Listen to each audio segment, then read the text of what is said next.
আমাদের এই দেশে যখন দুর্গাপূজা শুরু হয় আমার হিন্দু ভাইদের, তখন আমাদের কিছু মুসলমান ভাইরা বলে যে ধর্ম যার যার, উৎসব সবার।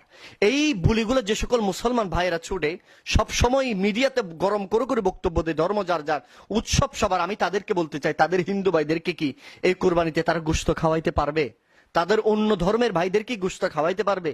কখনো খাইতে পারবে না। কিন্তু আমরা মুসলমান ইমানদার বলি, কিন্তু হিন্দু বাড়িতে আমরা পূজায় যাই, খ্রিস্টানের হলিডেতে যাই, ওই বৌদ্ধ পূর্ণিমায় আমরা যাই। এটা মুসলমান বলে না, এটা শুধুমাত্র ইসলামকে বেছে আমরা চলতেছি বলে।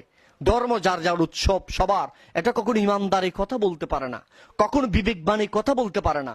স্বাধীন বাংলার সার্বভৌমত্বের বাংলাদেশ, এখানে সাম্প্রদায়িক সমৃদ্ধির বাংলাদেশ। আপন আপন ধর্মের মানুষরা আপন আপন উৎসব পালন করবে।